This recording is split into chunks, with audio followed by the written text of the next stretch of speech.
Ladies and gentlemen, ATDF Everything in That Shelf presentation.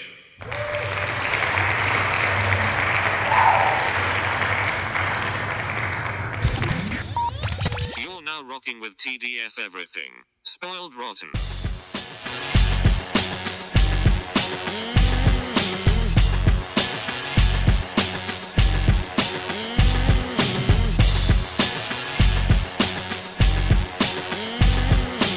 Spoiler alert. Welcome back, everybody, to the Spoiled Rotten podcast. On That Shelf. This is a bonus episode, and I've got two great guests, B and Gavin from the Uncolonized podcast. Or wait, is it just Uncolonized podcast? There is no the, so yeah, Uncolonized podcast. Oh, boy, I messed That's that up. okay. Well, I messed it up the in too. brackets. okay, all right. Because of the Uncolonized No, podcast. I give people options, whatever. Yeah, the big thing is I'm a big fan of your podcast, so we I was really appreciate happy that. to get that one right. You're a patron I'm of our glad- podcast. We really Oh, appreciate that. 100%. Yeah. Yeah, I definitely wanted to support because I was like, I get so much out of the podcast. I'm glad that you've had me on a couple times, but I'm always like, I'm not smart enough to be on this show. Like, it's a good thing we keep it to just the movies because like whenever you guys talk, I'm like, I'm just not well read enough to like keep up with this conversation. But I thoroughly enjoy it. Well, so I'm really happy I could have both of you on. we today. appreciate it. Hold like, on. it's not even Did you just call me smart? Yeah. Sorry, okay, keep going. yeah. Are you? Oh, are you 100%. offended? Yes. Just not used to it. All right, keep going. Hey, I can take it back if you want. Shut up, B. our podcast. To be on it, you don't have to be smart. You got to be angry. That's it. It's just anger. Rage. That's all it is. Oh, that's the thing. I'm like, I'm listening, and I'm like, yes, this is what I Yeah. think. And then I'm like, but where would I go from there? And then you guys start talking. I'm like, oh yeah, see, like, then it would just be a bunch of stuff. I guess I should read up on that. We did a Meghan Markle episode for our Patreon Yep. last night. It came out today, and like we don't talk about the monarchy or the royal family, but we got an hour out of that shit because we were so angry. So yeah, I'm about to listen to that. I haven't listened to the episodes that came out today yet, but that is definitely every week I listen to. that's you awesome. guys. Thank you. amazing. I listen to your podcast too, so I enjoy this podcast thank too. you. So yeah, I'm glad I'm on it too. Awesome. All right, and I guess for everybody today, we're talking about the show Watchmen, not the movie. I think all three of us enjoyed it. I guess we'll find out how much throughout this episode. But I wanted to kind of kick things off with just asking, because I'll let you know, spoiler alert, there was stuff I didn't already know about watching the show, but just from you, B, and Gavin, like, was there anything that you didn't already know going into it in terms of Black history? There was actually a few things. Like I didn't know what's his name, Bass. Oh, Bass What's Reeves. his name? Bass Reeves was a real. Was that the... Yeah. Okay. I didn't know about the cop that says what did he say? Trusted the law. Did he watch out for the Cyclops? Yeah, But he's that a was it. real person. I Yeah. didn't know that. I didn't know stuff like yeah, that. Like those are real people. I had no idea. Yeah, and then my big thing, which I don't know why I didn't look into this. For me, Black Wall Street was just that Rapper the Game's label. I was just like, oh, that's a nice aspirational thing. I didn't realize like he like actually knew what Word Black up. Wall Street was and that it was a real thing. Like that was the first thing that made me like, oh, like this show's amazing. Like after that first episode and like looked into things, I'm like, oh, like this wasn't just like an alternate reality Yeah. episode. Like they're dealing with real things here. Yeah. And it's just crazy that it feels like an alternate reality. Well, and I think like it to me was like Black Wall Street seems so like if I think if something like The Watchmen didn't come along and say, because to me The Watchmen is like a white guy saying, hey, racism exists to white people, and then they go, oh my god, it does exist, right? Because like when black people say it, you know, we don't know what we're talking about, so we're ignored. I don't know if your listeners are prepared for the way we talk about race on our podcast. So basically, my mom will enjoy this because she always feels I don't go hard enough when I'm implying that certain things are racist. Well, we just Like assume when I was people are talking cool. about the last episode of Game of Thrones, and I was like, so just the white guy that didn't really want it gets Yeah. it. at the end, and then she was like, "Why didn't you say that?" I was like, "Well, I did it in so many ways." She's like, "No, you got to say it." Hilarious. So this, so I think this will go play well for definitely a portion of the audience. That's if your mom likes it and your mom's like that kind of person. That's great, and she's right. I felt like Watchmen was like that moment for a lot of white people to go, I had no idea that's a thing. Mm-hmm. I had no idea, but it kind of because I've known about it for a while, and you talk about it, and people think I talking about redlining. People go, get out of here, stop it. Oh yeah, get out. I feel like that's the only thing I have now to be like, like it's not gone. It's just because like no one's openly calling me the N-word. Like, doesn't mean there isn't stuff in place to make sure that I'm not like succeeding. Yeah, exactly. Calling me thugs now. The real racism.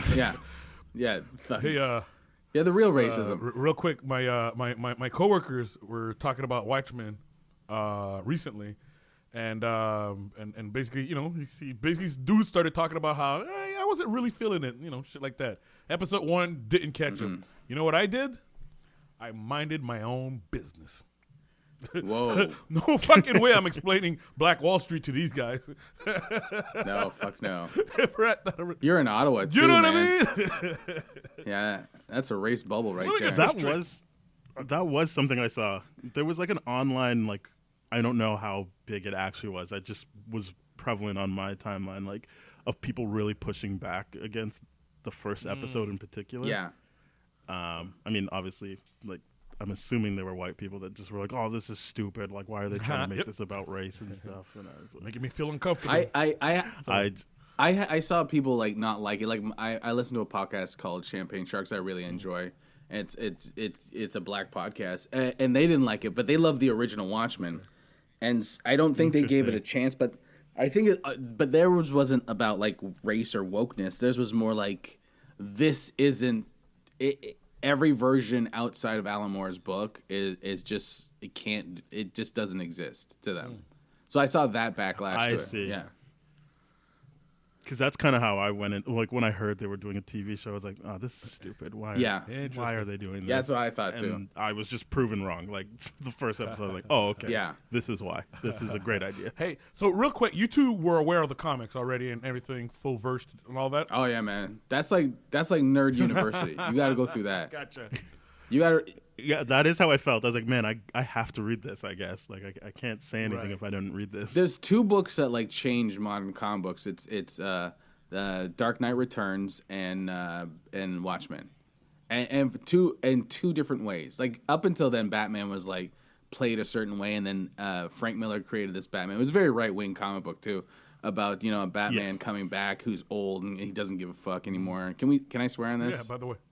Oh, thank God. I swear all the time. Okay. Yeah, so he comes back, and then whatever. And it was this darker, harsher, grittier Batman. And then Watchmen was like this cynical look at superheroes. Alan Moore, like I was telling someone recently, Alan Moore's Watchmen. He talks about how superheroes. The first superhero movie was Birth of a Nation. Like that's Alan Moore. Yeah, he's like that's where he's coming. He hates he hates superheroes. Wow. Right. Yes, he hates them. Yeah. Oh wow. Huh. Yeah, he likes it. The whole thing was a deconstruction of the genre. And I think because it's basically the way I was introduced to it was like this is like how a real superhero would be. Like if you think you know what's right and wrong, like chances are like you deal in these absolutes, so you probably for the time period wouldn't like gay people, you wouldn't like black people, like which is kind of layered throughout especially with Rorschach, like how he feels like people are sinning if they're living a certain way. And I was like that's what made it interesting to me, is that I'm like, I guess like as a kid I really liked Batman. I'm like, but I guess he would like that would be his thing. He'd be like, no, like you're poor and you're doing bad things. I gotta punish you for it. The creator Steve Ditko was a libertarian. And it was these characters that Alan Moore was promised, but then it was taken away. Oh. Like he was supposed to, the Rorschach was loosely based on The Question, and so that was one of the characters that he was going to use. And then DC took them away, so then he invented new characters.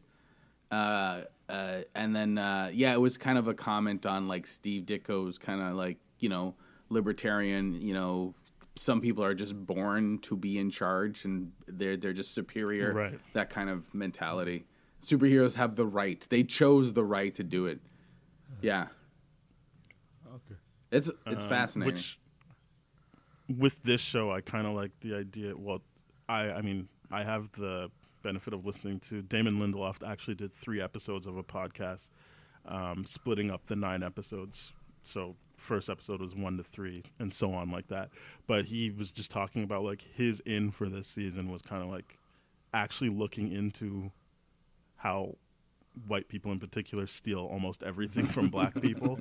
So like for him, when he had the idea of like, oh, Hooded Justice was black, like right there he was kind of like, and like, so there you have it, like the first superhero, and white people get to take that and make it their own thing, even though it was started by black. Obviously that's a metaphor, but like that was kind of his in. It's kind of why he's not doing a second season, because he kind of was just like, well, I don't have an idea like that again. Like this, everything kind of built off of that idea of like white people taking things from black people and the trauma that causes. I'm happy he's not doing a second Same here. season. Yeah. Oh, me too. Yeah, I'm really happy he's not. I'm glad it's finished at this point. Yo, we I guess, did we all like the ending? Yeah, I did. wasn't a big fan of the last episode. What? Man, you always surprise me. What do you mean? Sorry, keep going. Oh, do you guys Oh, want I'm to sorry, get into yeah, it, or like do you want? Oh, for sure. It's 100%. Daniel's podcast. Yeah, I don't wanna lead it. No, go for it.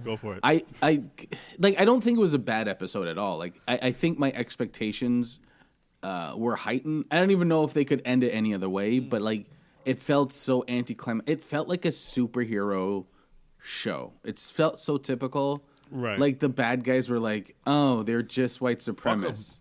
You know what I mean? And no, but I don't mean it like that. I mean like it was built up to be so like there was all these breadcrumbs that we had to follow through every episode, and the bad guys were like deeper, and it was just like it felt so interesting, and things felt kind of gray and not so black and white. And I'm not trying to defend white supremacists, but then at the end of it, it was just like it felt to me. This is how I saw it. Oh, I see what you're saying. It just felt like it's such. So you're saying like it? Sorry. Sorry. No, Continue. go ahead.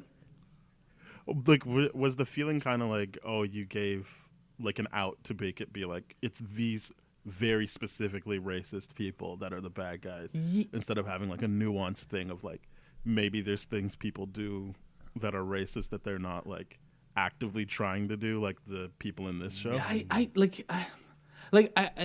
don't know what I wanted, but like I felt like there was like on both like there was a little element of tarnish on the cops as well, right? Like there was like elements of like, you know, not being able like there was maybe it was a bit centrist. I don't know. Like I'm just guessing, but there was like you know, the left going too far left is also kind of bad. You know, they couldn't get their guns out and stuff like that. The bureaucracy, but I felt there was like something. The last episode just felt like okay. There was a scene when we're on Spoiled Rotten. So there was a scene where they're like they save the day, and it's Vite and a Jupiter.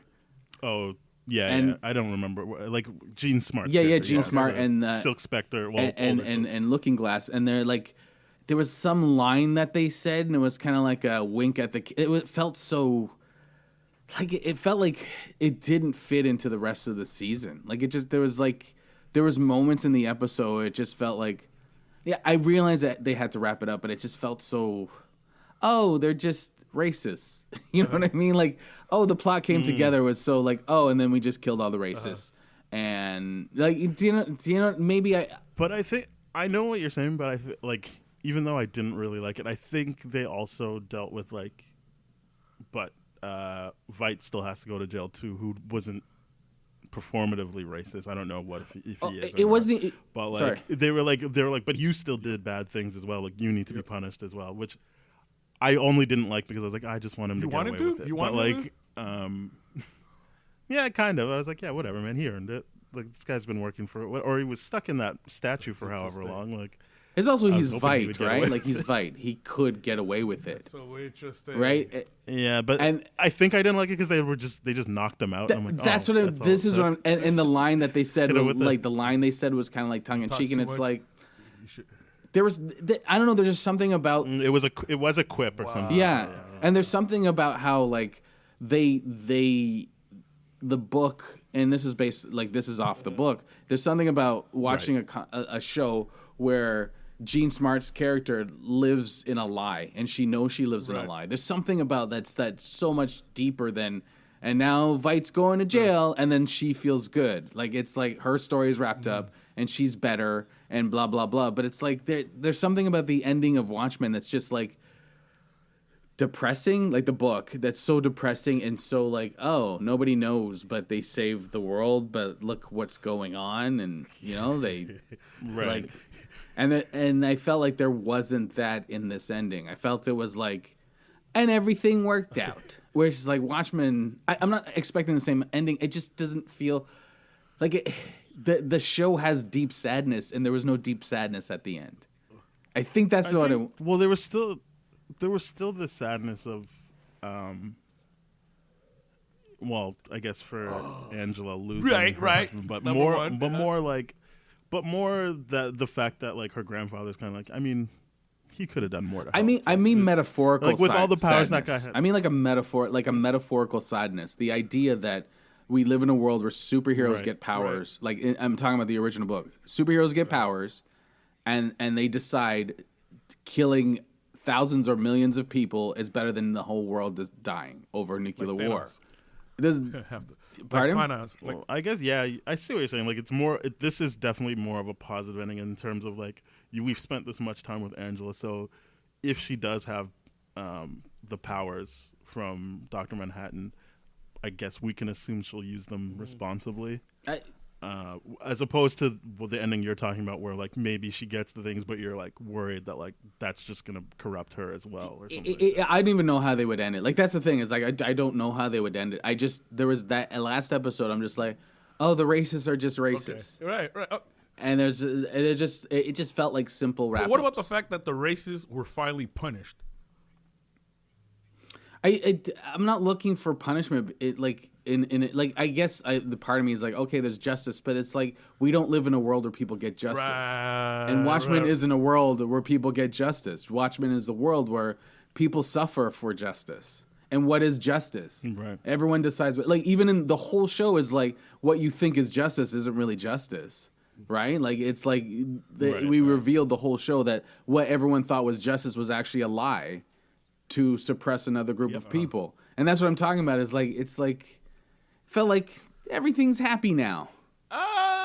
Let's go back to back to business. Okay, I liked there's two words I wrote, right? And the second one is corny. The first one I wrote is law, and the second one is love, right? What I like about the movie, law is, and this is a discussion we've had before, Gavin and I, is what I liked about this movie. It finally helped me understand people who put their faith in the law, you know, who tell you, no, don't just let the police handle it or shit like that. Now, as a black person, I'm used to hearing things like, or I'm used to, you know, slavery was legal, freeing a slave, treating a black person like he was a human being was illegal. Most of the crimes committed against us hasn't gone punished, right?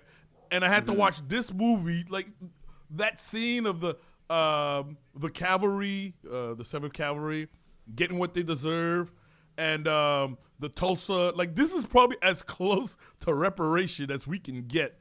This idea of well, actually, in the movie they did get reparation. Was it? Redford reparations. And and I felt like the grandfather who went through all the bullshit, you know what I mean? Like finally got, like Dr. Manhattan hooked him up. You know what I mean? He says, bro, I want your daughter. What do you want me to do for you? Well, I want you to kill a few crackers. Just, you know, and he dealt with the stuff. I don't know. I'm interested in hearing what you guys are saying about this. But nah, man, I loved the whole movie. But even the grandfather wasn't a good guy. I'm not thinking good and bad. I mean, no. Fuck, whatever. I mean, you know. But this is... But this is what I'm talking about. Is like what I'm saying is like the parable of Watchmen. The whole even in this show up until the last episode was this shit is not good. Superheroes aren't good. what I we don't think they consider said super- justice is the good. law You know what, prevailed. yeah. That's what I'm trying to say. Bringing what's his name? Into Adrian Adrian. Yeah. to jail. That's like usually in movies, or you hear about a dude killing a million person, several people, and he's either a hero or or he dies. He commits suicide like fucking Hitler. I mean, this dude said, "Hey, nah, sorry, motherfucker, you're going to jail. You killed a lot of people. You need to answer for that crime." I thought that was beautifully done. I mean, that dude deserved to go to prison. It's like the law prevailed. Oh, shit. I don't know. I don't think the law is good in this. Okay. Because I don't think the law was good because like we saw it was infiltrated by white supremacists. Who got what they deserve? That dude. Yeah, but they were still in it. Like you're talking about a conspiracy that went right up into the government, right? Like the like. Oh, okay. What was her name? Redford knew about all this stuff. What's her name? Vietnamese. The real villain who ended up. Oh, Madame True. Madame Yeah. Madame True. So she dealt with the white supremacists like they were bugs, and then she got dealt with. So I don't know how that. I mean, I think I don't even have a problem with any of Buddy getting dealt with. I to quote you, I just think it's the way it's like it drew out clear good guys and bad guys when I looked at the series as there was no good guys or bad guys. okay, kind of like And I felt like- watching The Sopranos. There's no really good guys. No. Sopranos, you clearly knew Tony Soprano was a bad guy. Like he was a sociopath.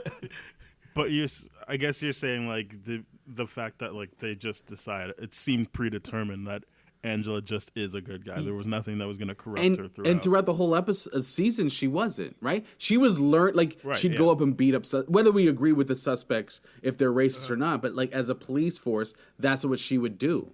Like the police force were doing what they did to black people, to white people. Whether they're racist or not, whether they deserve it or not, they're still supposed to be the law, right? So it's still kind of like we're dealing with, do you know what I mean? So when we get to the end, it's kind of like, and I don't know.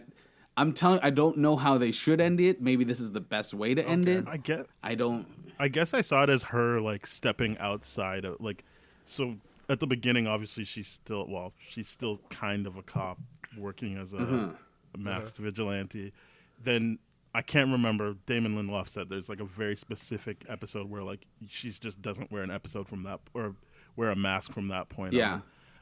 So then it's more of a metaphorical mask. And so then she's trying to do it like as she sees it as the right way. She's trying to do what B's talking about, like actually use the law. And then I see her ending kind of at like, well, neither of those are going to work. I need to do it like this other way, which we don't get to see, but we can imagine what's going to happen now that she's got, or if she does have Dr. Manhattan's powers. I see her actually stepping outside of the system you're talking about. I think I liked her journey. I liked her journey. Uh-huh. My problem is the white supremacist. I think like the Looking Glass episode when he's in a support group for people who survived what Vite did. I think that was great, and how it muddied the waters with with the white supremacists. Like that's what I'm saying is like there's a lot of stuff where they made the villains kind of very Rorschach-y, where you're like, there's a group of people that thought Rorschach was the hero of Watchmen. Okay.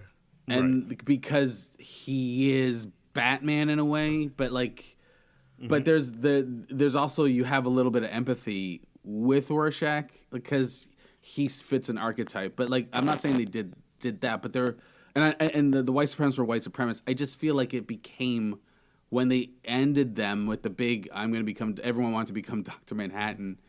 I don't know. It felt simple. Okay. Can I? That's fair. Yeah, it felt simple. It felt like it felt like there's no gray in it. It felt black and white. It felt like a very superhero thing to do. Simplistic. Yeah, like Hercules and the bad guys, and gotcha. Exactly. Okay. It felt very comic booky. It felt like a comic book episode. It wasn't a bad episode. It just comparatively to the other 8, You didn't feel challenged meh. or anything like that. No, I didn't feel fulfilled with it. Okay. How about this aspect? I really got to ask this, right? And that's the second word I wrote. Do you guys think it was a great love story, though? Yeah. I guess there's there was like the two kinds of loves going on. But yeah, I liked the Angela and Dr. Manhattan story. I like that, like when he was dying, he like chose her to like stay. Yeah. Because I mean, kind of to your point, Gavin, like usually the book deals in like ambiguity. You don't really know how he feels, but this makes it very clear, like since he's living all stuff at all times, to stick with Angela as opposed to even like was her name Sally? I don't even remember. But Gene Smart's character or some other character that we know he's been with. Julie in the past. Jupiter. I was like, oh, that means a lot. That's really cool. And just him saying, oh, because I didn't want to be alone. Yeah, I like that a lot. Yeah, they really did. Really did Dr. Manhattan so well in this. Like the way, like that episode where where Angela right? Yeah. meet. Like the. Yeah, they meet in the bar. No, the bar. Excuse me, but I also think that was going to be my question. But what's like everyone's favorite episode? But we can continue on this path before you answer that. Oh, I was just saying how like I think I like the fact that he already had a relationship which he kind of checked out of, and now like he's ready to become human. Like he's done it all. He's done it. Like in the moment, he's done everything, and yeah, I found that interesting. I found that was a great way to play that character. I love how they did characters from the book today. I really did. Yes. I really like that. That was probably some of my favorite stuff. Was what you said, like taking characters we already knew and seeing what they're like now, or even with Hooded Justice being like, this is actually what was going on. That was amazing. That stuff was I'm not great. following what do you mean? Oh, Hooded Justice. Yeah. Okay. Right. Okay.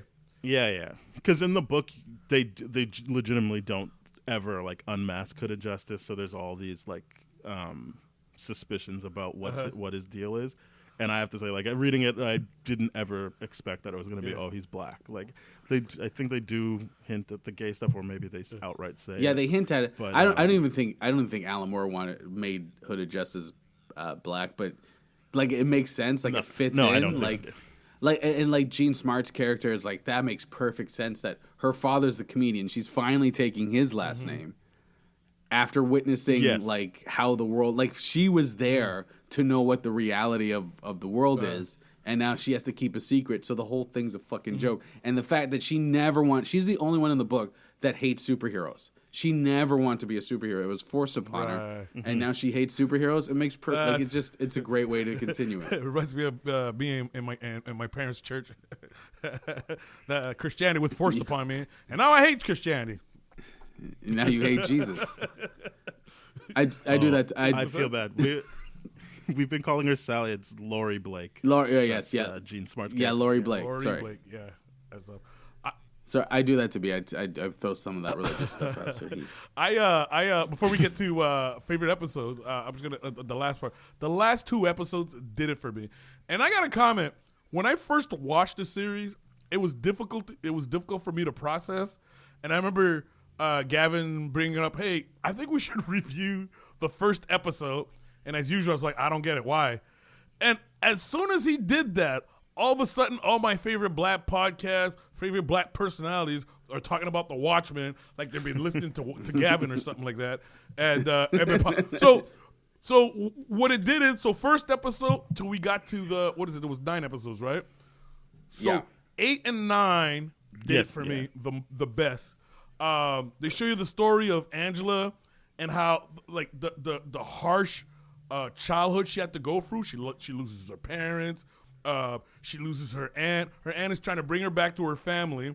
She's finally, that was crazy. And she, she has a heart attack. I'm about to bring. Wasn't that her grandmother? That was her grandmother. That was her grandmother. Oh, that was an aunt. Okay, yeah, it was a grandmother.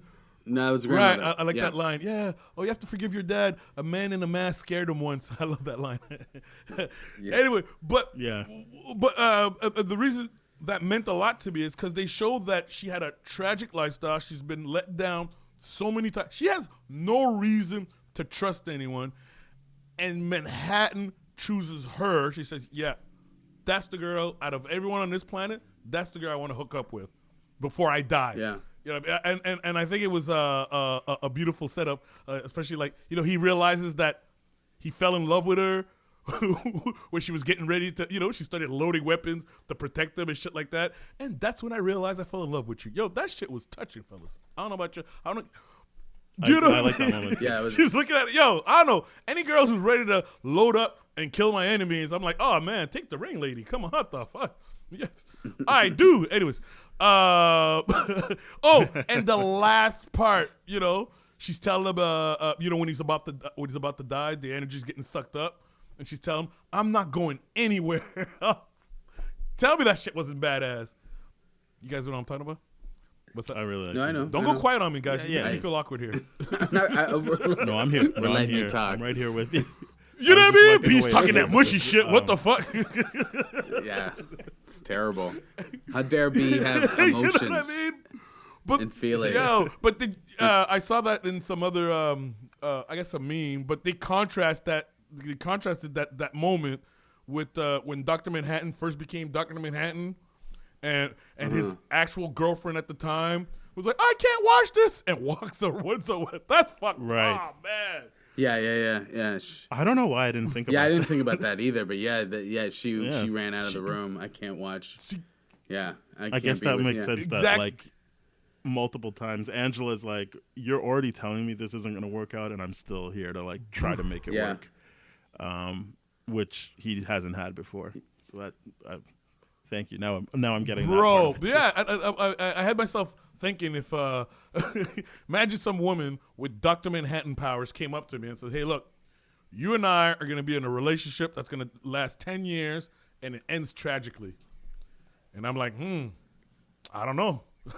Would I go for that deal? You know what I mean? 10 years. Oh, and I love how Angela finally warms up to the guy.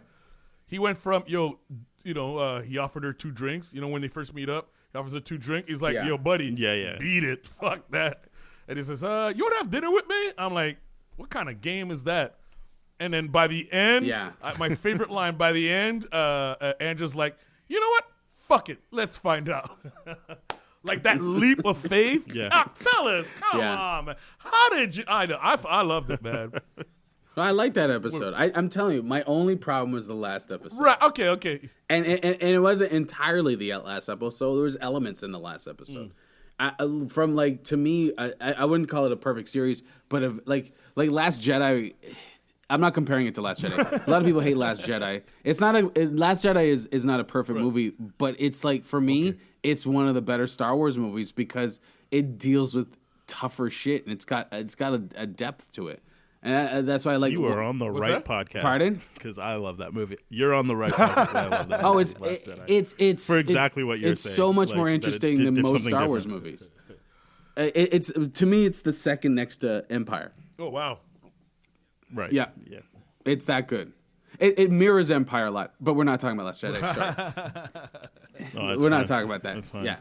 This is a teaser because I think our next episode is talking about ranking the Star Wars. Hilarious. Oh yeah. So people will kind of have an idea where my Yeah, head's Last at with Jedi. Last Jedi is a really good movie. Like, it's so interesting and deep, and it has something to say, and I appreciate that with a Star Wars movie. But anyway, that's what I liked about Watchmen. It's like it has something to say. It didn't have to be perfect. It just, the last episode, there was moments in it where it was just like, kind of let me down. Do you want my favorite episode or Yeah, okay. yeah. Well, we can go you, then B, and then I'll go. Oh, I thought B just did his. The last 2 definitely. Oh, was that your favorite episode? Yeah, he said the last. Oh, the last 2. All right. All right. I enjoyed the romantic one, but my favorite episode has to be the pills. Yeah. The one where that one. So that's the one where she's basically She's living living through it, grandfather's which life, right? is a great metaphor for a generational trauma from racism. go. It's a great yeah. metaphor for that. I really liked how his anger from a system destroyed him. Like, just destroyed his family, just destroyed everything he could have for a normal life, but he couldn't control it. But to me, that's the epitome of Watchmen. Like, just in terms of like how being a superhero or how going to get revenge or the idea of like, you know, putting on a hood and doing it is bad. It's a bad thing. It's not looked at as a good thing for society. No. And I think I was sorry. No, I was just going to say, and like I also really like how he incorporated like the noose that he was almost hanging. Yeah. And just all of that, I was like, that's just carrying on to the trauma with him, just carrying it with him, and like going, not letting it go. And it's just like, I thought that was a great episode to like show mental health in the Black community and what have you, and that kind of stuff. And I really enjoy it. And then the fact that the Hooded Justice was black, I was like, oh, that's interesting as shit. Right. That's another great metaphor there too. And I was like, okay, this is that episode was like my favorite. Bro, in that same episode, scene that struck me a lot is when the black dude, the officer, arrests the white guy, the store owner, who people think might be a shot at Donald Trump and his dad. Oh, Trump. Anyway. I heard that too. Because I think there's something on file that's like he was arrested. For like whatever he gets arrested for in this movie, Donald Trump's dad was arrested. For that I also loved how it mirrored the episode before when they were doing the true Hooded Justice story on TV. Right. That was the other thing, was like how they had the warnings before TV was like, look how far left this has gone. But anyway, I liked how they showed them how that scene mirrored, like was like the opposite of that, like he was thrown out of the store as opposed to jumping into the store. Okay. He came in the back. Right. But I also Oh no. I was gonna say something else, and I completely forgot. No, the scene is when they arrest the guy, and I don't know what he called them, what racial racist word. No, I'm talking about something else. I was talking about something else. Why I liked the episode. Oh no, I'm saying because the scene that got you're me saying is and they arrest him, and you know he calls, hey, this jigaboo arrested me or whatever. He goes, and the white guy goes, what did you call our fellow officer? And I'm like, all right, good white people. And then turns out that they're members of the 7th Cavalry. I'm like, fuck. I don't know, that grabbed me. I was like, this isn't going to go well. I don't know why he's like, but I just was like, no, this is a big setup. Yeah. Sorry, I'm trying to remember what it was that was. You go ahead. I'll remember what it was about the Hooded Justice thing that. Oh, I also liked how they mocked the movie Watchmen in the Hooded Justice, like with the whole slow motion and all that shit and the dramatic action and people's head popping off. And I really liked how they mocked that because that movie like had no idea how to interpret the Watchmen. Like Zack Snyder had no clue how that book worked. Well, he's just clueless. We talk about that on this show a lot, that Zack Snyder is like, if you want like a cool visual representation of something in a comic book, then sure, go for Zack Snyder. But like once you like need him to actually have like a thought about it or like do an actual story, then it kind of falls apart. I haven't rewatched Watchmen the movie in a while, but like I remember liking it at the time because it was exactly that. I was like, oh yeah, that's the scene from the comic book. Whoa, that's really cool to see that in motion. But then as people started talking about like, but it's so like, not that the comic book isn't violent, but like it seemed, now that I've seen more movies from Zack Snyder, I get the sense that like that wasn't him thinking about it. That was just him being like, violence. Cool. He likes the stuff the comic book mocks. He really likes the shit the comic book mocks. What I found funny too is like anytime I see someone on YouTube that's mocking it and they're like they get into the race stuff, they're always the fan of the movie. They always have the poster of the movie behind them, and they're always a fan of. It's not like the movie, and I'm like, oh, yeah, you're a fan of Rorschach. You think he was awesome. To be fair, I do like Rorschach. I also know he's not the hero. Oh no, but, like, I still like him as a character. Yeah, he's an interesting character, but he's a fascist as fuck. That's for sure.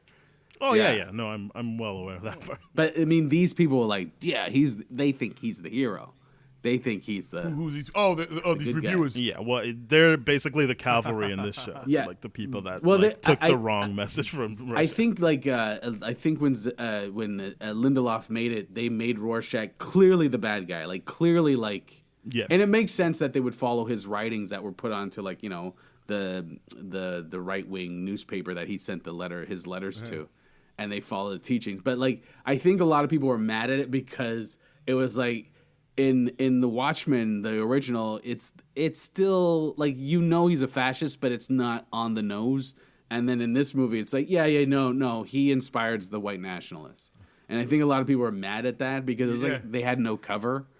It just took cover away from them. Cover away from it. Would it Yeah. be, oh, they're saying that. Hey, they're like, wait, no. Racist like Yeah, it's Rorschach? like they were fans. They were fans of Rorschach, Right.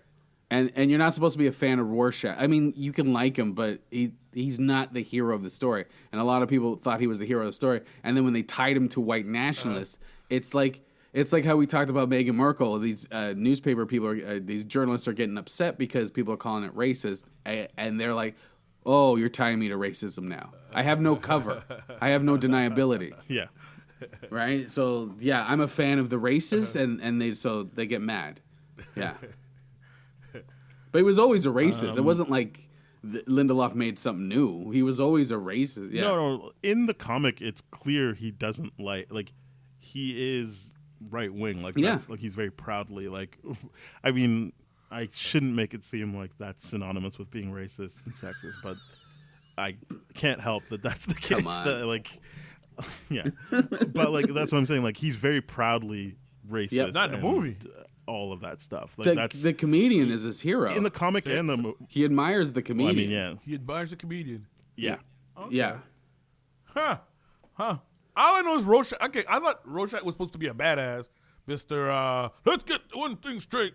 I'm not locked in with you. You're locked in with me. Did you read the book or watch the movie? Who? Me? Oh, Because that's in the book too, though. It is, but that, I mean- feel like again, it's played I'm here as moving. like this is cool that he's doing it, and Yeah, this is but like, he doesn't. He's the hero because he's gonna kill all these black guys right now. I don't even think in the movie he comes off as racist or anything. I don't think they touch on that shit in the movie. No. Yeah. But in the book, they Yep. do deal with it because he has a black therapist in Oh, jail. wow. Doesn't Yes, he? he does. And they have it. He does have it in the movie, but they don't. Yeah, they don't. There's none of that in it. So if you watch the movie, Rorschach comes off as like a badass. Right. Yeah. okay. But also Miss Jupiter comes off like she likes being a superhero too in the movie. Yes. Yeah. So They kind of erase the whole like my mom forced me to do Yeah. this part, like this whole stage mom aspect. Of Yeah. it. Jupiter is. Okay. Never mind. and people are also The Lord punching Lord brick Fair. walls and smashing them in the movie. They're punching a brick wall Yes. and smashing Right. it. And it defeats the purpose of the Watchmen because the Watchmen is like, what if ordinary people decided they were superior? The only person that has any power should be Dr. Manhattan. Okay. That's it. All right. So these folks have. Wait. What about Voight? He's not. He's just super intelligent. No, he just Oh. Yeah. yeah. Everyone's either just like, as we kind of said, like out to lunch, so like the consequences don't really matter to them, so they're fine with the Yes. violence, or they're actively like, no, this is the way to do Yeah. it. That's the point of the Watchmen is like, what if average people decided they were superior and they took the law into their own hands? Oh, interesting. And that's where the movie is just like, nah, what if they punch bricks? What if they can jump out of giant Yeah, buildings? because I think the movie is more like concerned with the mystery around who's killing the Watchmen and less about actually exploring. Because like all the characters that have no choice but to illustrate what the book is actually about are just shoved into the beginning credits. Yeah. And then you just have to be like, oh yeah, there's that one or there's that Yeah. one. And then it just is dealing with the action Yeah. aspect of it.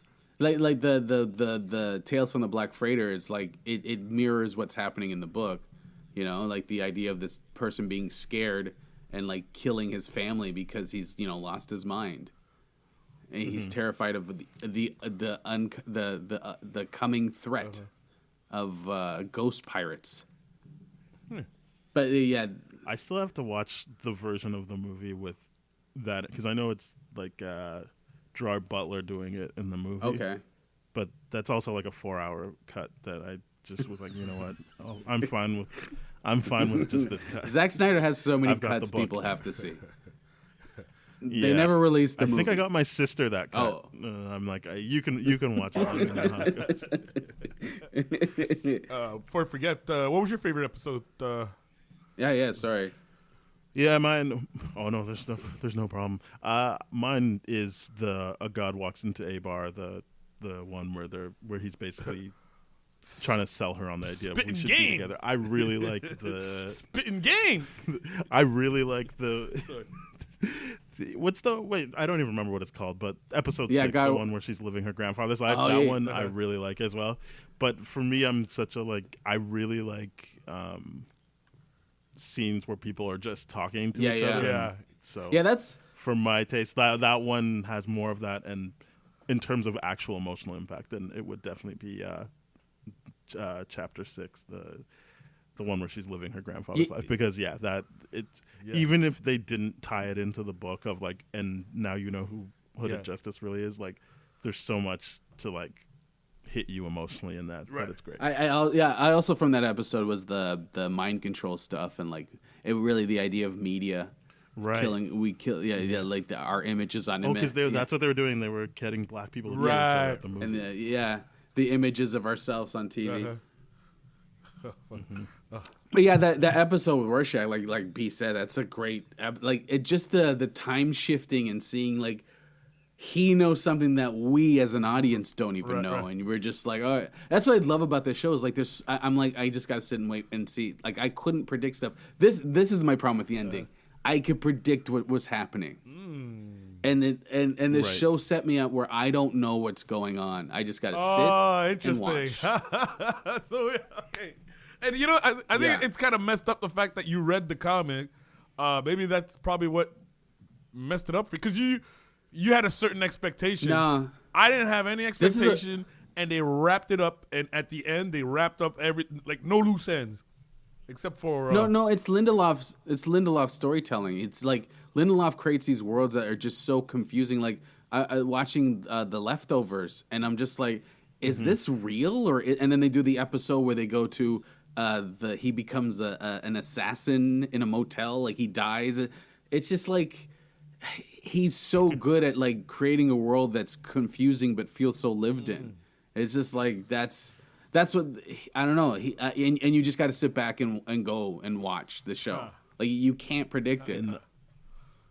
And I think I wasn't that upset about the ending. Well, the actual last shot, which we haven't said yet, but is Angela's trying to see if she can walk on water, because that's set up in the episodes before. But on the podcast I was talking about, which I think is just called the Watchmen podcast, he said before he recorded it before, but he was talking about saying that Inception is his favorite ending. Yeah.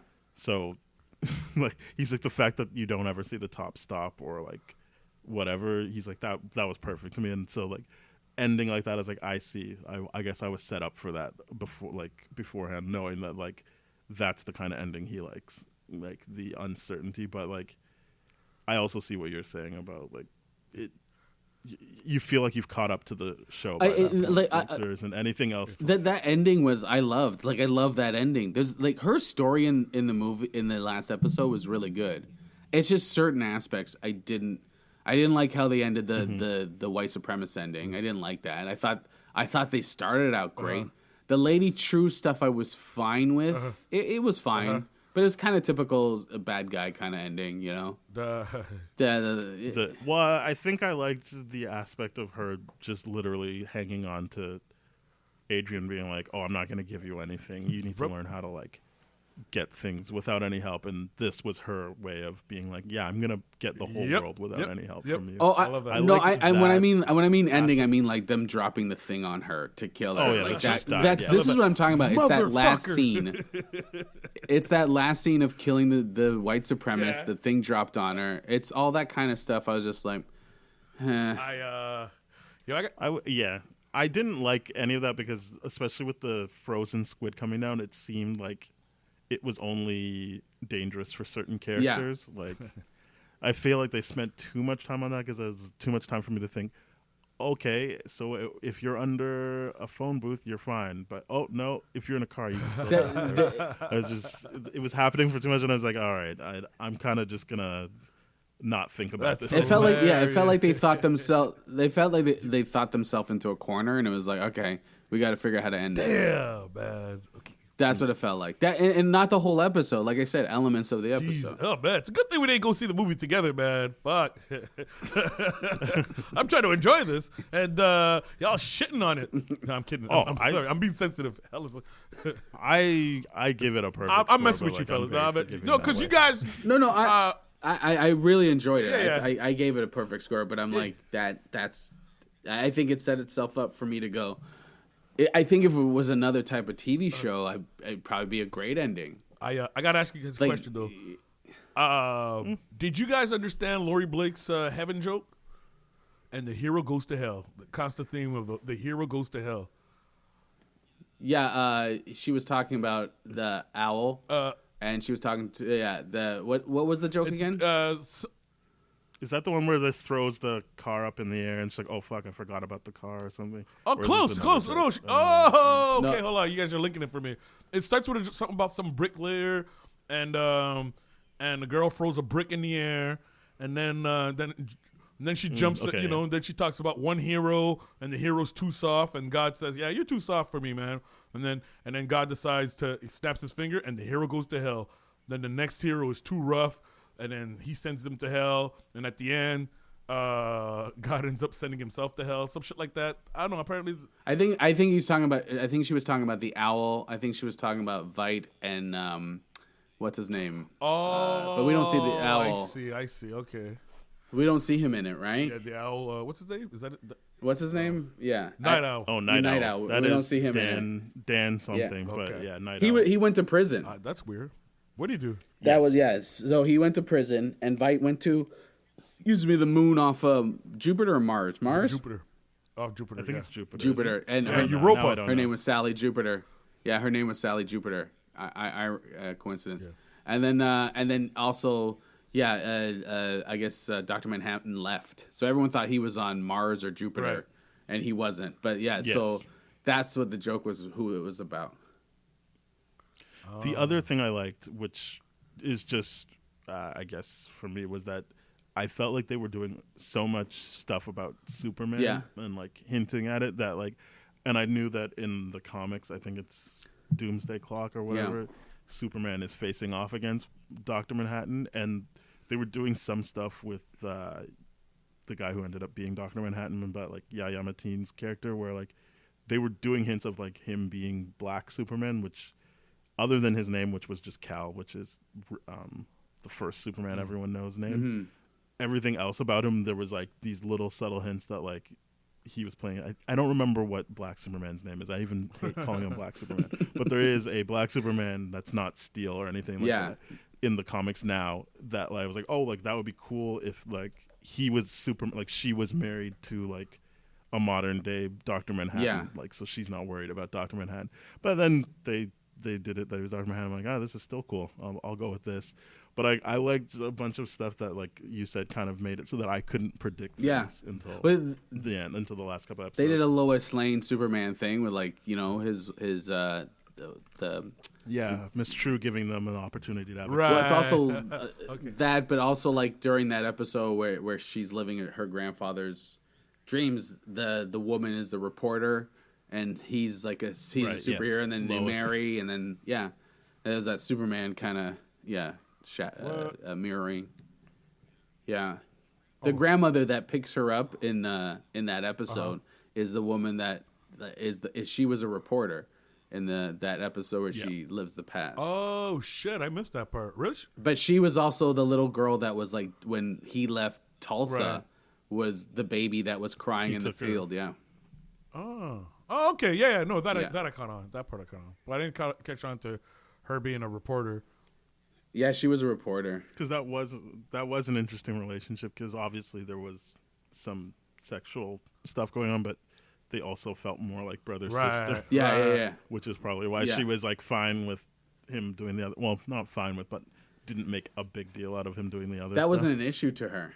What was an issue? She didn't say much Her- about it. him and- that he was gay. Oh, okay. I thought you meant him being a hero. Okay. No, she had a problem with No, that. 'cause she was down for that. I mean, well, maybe she did have. At a the problem, end, I she don't had- remember. Maybe she didn't like the mask. Yeah. She said something about his She didn't anger. like what it was his doing to him. anger was like, yeah, Yes. Yeah. Yeah, that's fucked up. She ended up leaving Yeah. him. I remember that. Yeah. yeah. That was That's why Angela never Yeah. knew she had a family.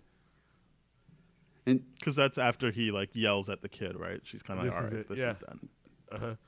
Because the man in the mask scared him. Yeah, how about specifying he was a Ku Klux Klan member? Anyway, yo, I enjoyed the. So you guys didn't rewatch the movie, the series? I watched a couple episodes twice, but I haven't rewatched the. Yeah, I haven't- the I haven't- series as a whole. I kind of wanted to. I got to give a little bit of time, and then I'll watch it again in like a month or so. It feels. I'm watching Angel right now, I so feel like I'm talking to two dudes with PhDs, and I'm fascinated at the fucking astronomy, the moon and shit. It's bright. And he goes, well, if the sun was in the right angle, maybe I would have. television PhD. So, you know what I mean? It's like, Television watching from my grandmother because she used to love Hunter. My grandmother watched the shit out of Hunter. She loved Hunter. Do you guys remember Hunter? Yeah, it's on Amazon Prime. It was like a cop show with Fred Dreyer. Jesus Christ. Hold on a second. Yeah, it's from the 80s. It's she loved those cop shows, man.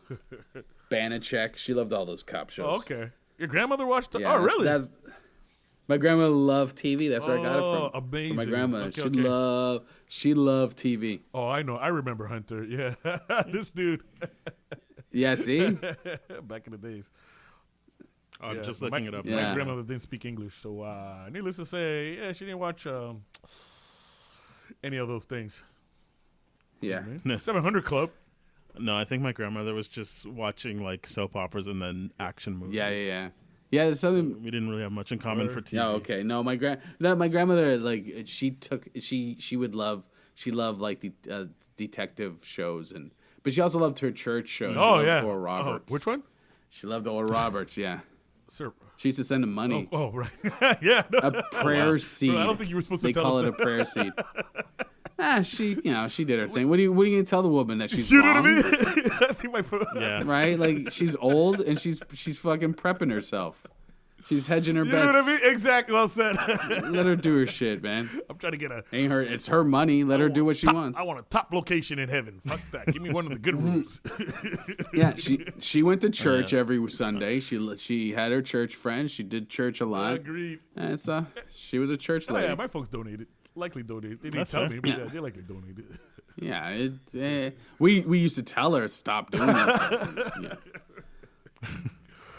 Oh, yeah, I think that's better than my grandfather, who would just any magazine that came in the mail that had one of those things for like, all right, send us back money. He's like, no, I have to. We're asking for money. Like, how could I not send? For old people. You know what I mean? Yeah, there was. But it also meant there was a lot of like Playboys and stuff at my grandparents' house. What? That just happened What? to be how they. Oh, we had a different childhood, man. No, I had to rely on my white friends for Playboys, stuff like that. Sorry, off topic. What are we talking about? Well, his dad would just send away for anything that came in the mail, so Playboys would show up. Oh, okay. There was a bunch Gotcha. of stuff. Yeah, and videos and stuff. Like it was crazy. Is he still alive? No. Yeah, But like he like the videos was harder because they came packaged. So no, like he wasn't gonna open them obviously. So like we couldn't open them or else. There would be questions. yeah. But the magazines were all there. Yeah. So you got Playboys from your grandfather. Bro, man, we could have ran a business, Yeah. man. Give me them videos. And I'll I- sell it on the streets. Top dollars. Yeah. Yeah. They're all like exercise. There's like Tybo. So Dad, I can move these Tybo tapes for you. Dad just might connect. Yeah, I mean, if I You knew know what I guys mean? earlier, And shit this like would- that. I probably would have been made to make way more You know what I money. mean? Off your Tybo, tapes. and Playboy for Tybo and Tybo. So that'd stress you out though, bro, because all it takes is for me to get caught. And who's your connect? Daniel. His name's Daniel. Daniel. Yeah. Here's his address. Oh, see, You know what I didn't think mean? about that. Fuck code of the streets. I mean, I tell you that I respect the code, but once I'm caught, fuck that. Fuck the code. She forced me to sell this shit. Sorry, Dad. Yeah. The code ain't helping me sleep on my pillow tonight. Screw the code. No, it's the You can only talk about Watchmen so much in a jail cell to entertain people, to leave you alone. All right, I think we've done it. Yeah. Is there anything you guys want to like promote while you're on here? And Our Patreon for our podcast. yeah, It's patreon.com Definitely worth // the uncolonized. $5 a month. You get 8 episodes a month. We just put out 2 yesterday, so it's a good time. We're gonna add some more things. I think we got to start like mentioning Patreons as part of one of the benefits, but I got to think of other benefits. That's it. So I don't know why I'm complaining about I mean, sales. because I'm a patron, I get to be like a top fan on your page as well. So that's That's awesome. Yeah, I was thinking about doing a Discord, but I'll look into stuff. But yeah, for right now you get like 8 episodes a month. That's like 2 hours every week. So yeah, and it's great. yeah, we enjoy it. We appreciate all our Patreon. Oh, most definitely. patrons. I remember the first time we got Gavin told us we got a Patreon. Someone sent us, made a purchase. And I called my friend who's a sex worker. I was like, wow, I just got paid for my talent. I know what you mean now. And yeah, sorry. Before I was just giving it away. Wow. Hold on. Am I being extreme again? Am I going left field here? No, You know no, what I mean? this is just real life. It's happening. Just- Let it happen. I'm not even you're high. I'm letting talking it happen. this kind of crazy shit. All right, okay. Sorry. I apologize to Daniel's audience. Oh, it's all good. Oh mom's fine my with it. Don't God. Is she a church lady? Yeah, your mom sounds cool though. Your mom sounds cool. She's a church Yes, lady? she is. Okay, But, fuck, I it's going to mean- go over to the internet. No. No, her mom likes our podcast, Oh, amazing. right? Okay. Your mom Yeah, likes. yeah. She listens to you I said guys. her, Well, but your I'll mom, send her yeah. your episodes. I can't figure out how to teach her how to just subscribe to things, but I do send your episodes. Yes, yeah. she understands white supremacy Thank God. and she gets it. Okay. So I mean, without getting into too much, that is part of her work. Is like she worked with a third party to look into specifically Ontario cops and trying to. Are you serious? find Oh, ways wow. To, Wow. Yeah. To try. A lot of her stuff is like anti-black racism and trying to like work with. She started off with youth and then kind of made her way along to try and find out if there is any way to make things better. Oh wow. That's an episode. but yeah. What the fuck? Yeah, I was just gonna say, would she want to do the podcast? What's that? Sorry, Would she ever want to do our podcast? I can ask Yeah, her. ask her. That'd be awesome. I can't imagine she'd say no. It'd just be about coordinating. Yeah, that would be But awesome. some of that stuff might be personal, though, or confidential, I imagine, no? Well, Yeah, that's why I didn't know how much detail to go into. But like, that's a conversation. We yeah. can have for sure. We don't have to do it now while you're recording your podcast. It's all good. All right. I'm gonna close things off. I guess I should say, if anyone loves this podcast or liked this episode, please go to thatshelf.com where there's other great podcasts like Bad Gay Movies, Black Hole Films, Highly Logical, Composers. So it's a bunch of stuff that I don't remember, but just because I didn't say it doesn't mean it's not good. And if you want to hear other episodes of Spoiled Rotten that aren't on that shelf, go to tdfeverything.com/spoiledrotten. Like, rate, subscribe on Google Play, Apple Podcasts, Spotify. We're most places people get podcasts. Thank you very much, B and pleasure. Gavin. Thank you. Great pleasure. This was man. really fun. I'm really glad that we got to get this done. And if you have anything else to say, go for it, because I didn't want to cut I'm you good. off. I'm good. Happy thank you. MLK Day. Yo, best MLK All right. Day ever. Sorry. Yeah, it was a good MLK. Yes.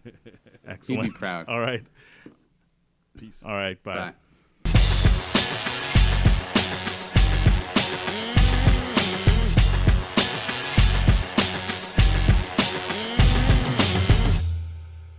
This has been a TDF Everything production, brah.